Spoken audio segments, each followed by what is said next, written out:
Well, first of all, a lot of thank yous um, should be said to all the time and effort and hard work that went to getting ready for that opener. Certainly only guaranteed 12 games a year, and I think our players have had a great 8 or 9 months here working at it.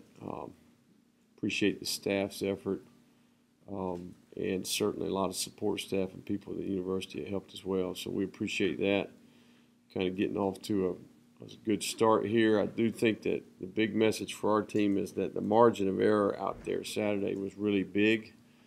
That's not negative toward Grambling. I just think it's important that we realize that we have some discipline relative issues. We have some details that we need to get fixed. And we need to start realizing the consequences of maybe not being fundamentally sound. Maybe we played with poor eye discipline, mental errors, loafs, poor communication, whatever the case may be. These things are going to have consequences, and certainly the margin of error is going to get smaller as we go forward. I do think the best teams in football make tremendous improvement from week 1 to week 2. I think we'll have a little bit of a compound effect because 40% of our roster is new. And I think that it's important for our team to understand that good teams really don't give you anything. You know, they make the other team earn it. And certainly we gave away a few things on Saturday that we can fix. One of the things I think is important for our staff is to really look at the game with some integrity and evaluate what's the design of the play, what was the execution of the play, what were the fundamentals and techniques within the play, and not just evaluate the result. You know, I think it's critical that we take a good look in the mirror here and try to, everybody in the organization, really work to make improvement. But happy for the players to see that their hard work pays off, and I think there was a lot of significant positives, and also a lot of significant things that we need to clean up. I'm sure you guys will ask about that. So with that, we'll take some questions.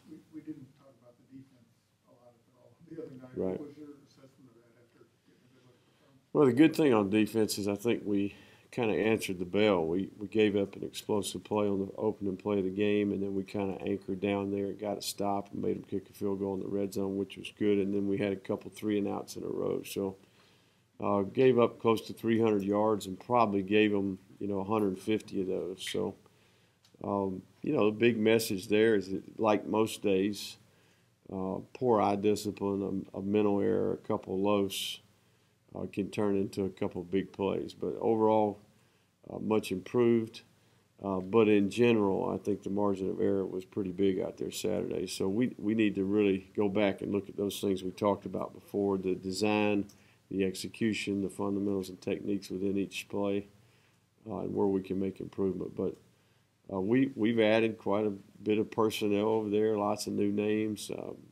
I do think the returning players that were experienced showed up and competed, and some guys, that we recognize as players of the week. So lots of positives, and I think that those guys only get better as they gain more experience. I'm sure having the bye week in week 2 is not something that is favorable, but being a new staff and having all of the new players that you have, can it be somewhat of an advantage to maybe correct some things early and really get some evaluation in early before you go through stretch? Right. Well, no matter, when the bye week is really not under our control. We're going to try to make the most of our time and execute the same plan we would even if we played, our bye week was week 10. We're going to work on a couple future opponents on Tuesday and Wednesday. We did not practice on Sunday. We lifted and ran them pretty good. We evaluated the film. They're off today. We'll come back and work on 2 future opponents in kind of a training camp formatted practice the next 2 days, and we'll turn the page to Mississippi State on Thursday. So we've got a good plan, and I'm excited about the work that we can do to improve, and not only fundamentally with our football team, but I think just logistically with our staff as well. Coach, your tempo seemed to be a lot faster than I guess I remember in the past. Can you talk about just getting to the ball, how many plays do you like to run in a game, things like that? It seemed like it was a little faster.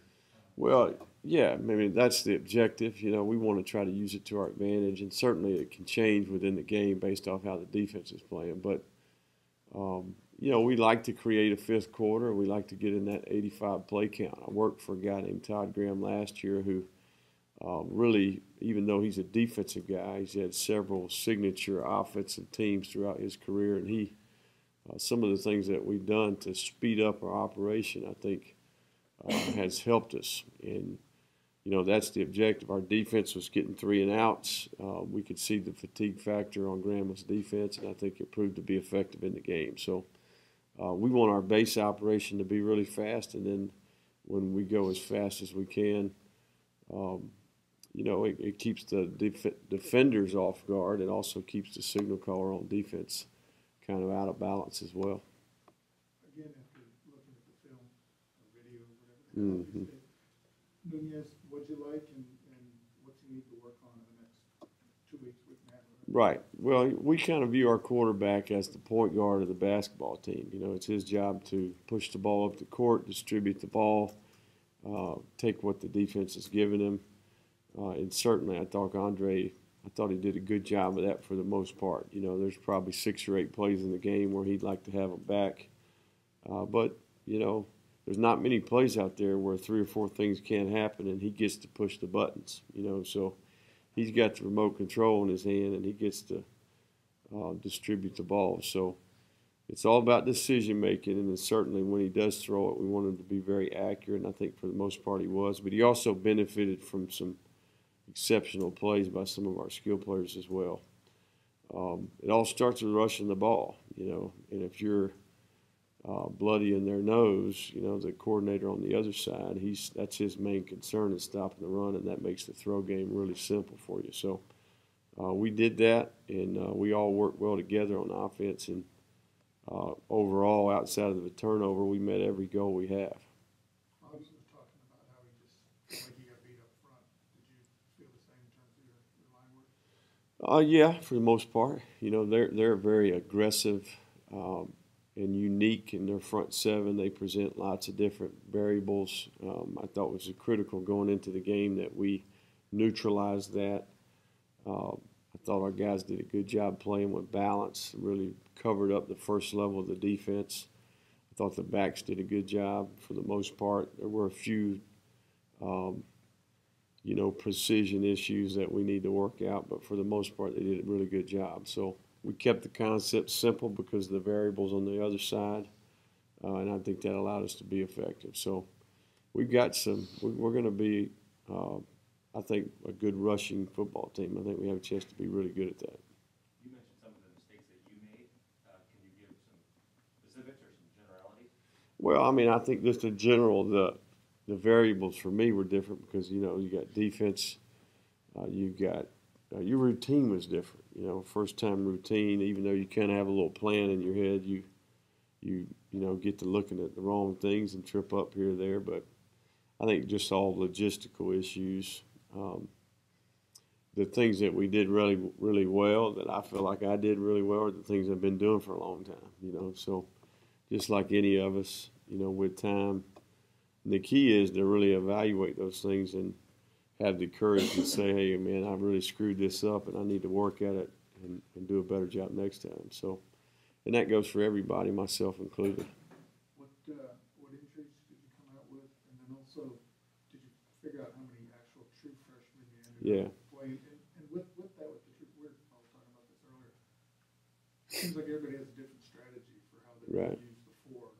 Is your thoughts front loading it, spreading it out, or if you maybe, you know, see 1 or 2 and then you save a couple for end of the season? Well, first of all, the injury update would be Alex Allen is the only significant injury that we had. He did tear his ACL and has a slight meniscus, so he'll be getting fixed sooner rather than later.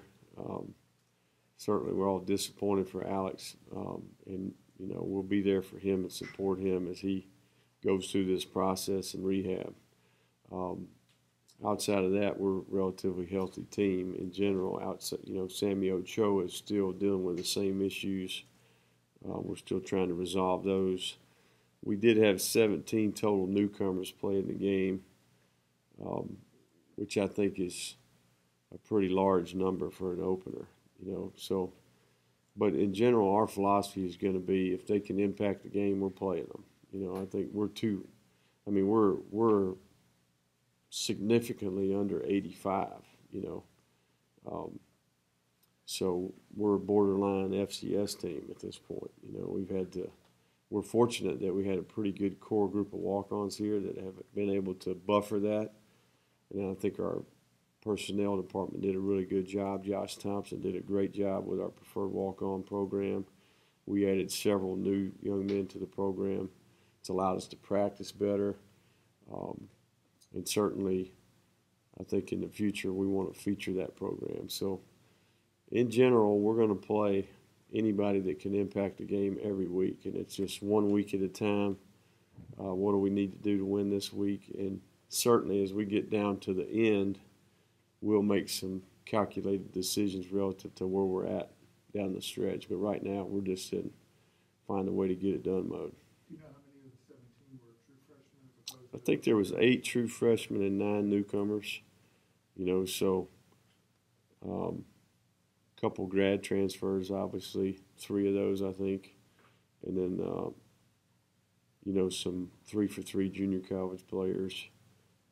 But you know, all 40% of the roster's new and 17 brand new players played. So I think only 2 newcomers started the game, which is unique. Manak and Kendall Johnson being those 2 guys. But certainly, you look at the play count, the participation chart, a lot of those guys were in the double digits, which is good for us in the long term. We'll continue to get better. Coach, what determines your running back cycling them through? How do you do that? Is it like the quarterback, you have it set, or? Yeah, we do. We have a specific kind of process that we use to do that. It's really about carries, you know, and making sure that they've got an opportunity to impact the game. And certainly that changes relative to the play count.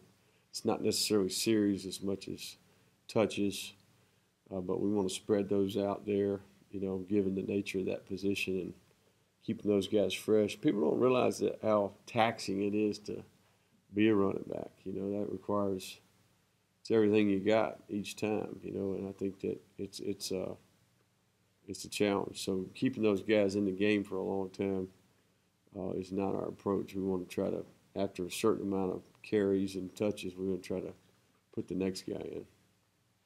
And certainly, you can tell we've got plenty of runners. Anything else for Coach, please? You know you're one of 3 coaches in the country that had never lost a game right now. Oh, yeah. How about that? Well, let me just say this. We've got lots of work to do. That's what I would tell you. But, you know, nothing like being undefeated, right? You find it interesting that the coaches who won say they have work to do, and the coaches who lost are telling us how well their team improved? You know, it is what it is, man. You know, I think that we got work to do. But I do think that you know, I think the key thing for our players, and we tried to kind of convey this to them yesterday, is that, you know, human nature is to want to ignore the illegal shift that got a touchdown called back, you know. And we can't just go sweep that under the rug and act like it didn't happen. You know, we got to realize that there's going to be games that we play where that one play could be the difference in the team winning or losing, and that has nothing to do with the opponent. You know, we got to control those type of things, make the other team earn it. And we overall, even though everybody's patting us on the back, we can execute at a lot higher level, you know. So we got work to do, and certainly the challenges are, you know, looking us right in the eyes. Can you just speak real quick to the difficulty that it might be to make sure that the players stay focused on that? Because, you know, like you said, they're going to go to class. Oh, man, y'all killed them, whatever. People that don't realize that you did what you wanted to do, what you were supposed to do. Keeping the players. Right. Well, I think we don't have that problem right now. I mean, it's kind of like I don't know how to say this, but you know, they got a little taste of it, you know, if that makes sense. So they're anxious to go back for more. You know, every team's got its problems, right? If you're number one AP poll, coaches poll, you know, and hey, I've been on the other end of that spectrum too. You're trying to push every button you can to motivate them. So wherever you're at, whatever dynamic it is, you got problems that you're managing, whether that's entitlement or that's, you know, confidence, which is really kind of where we're at, is a self-belief that, hey, we are capable, and we should be thinking about and expecting to play to a certain standard. And that's where we're at as a program. I mean, we got to get a certain level of confidence and belief, and I think we're realizing that, you know, how you prepare is going to really impact how you play. And that within a game, there's always going to be adversity. It's the nature of the game. So we just got to grow up, you know, we got to learn how to win, learn how to handle some success. But certainly, I don't really think we have that problem right now. You know, we got to keep that chip on our shoulder and keep working here.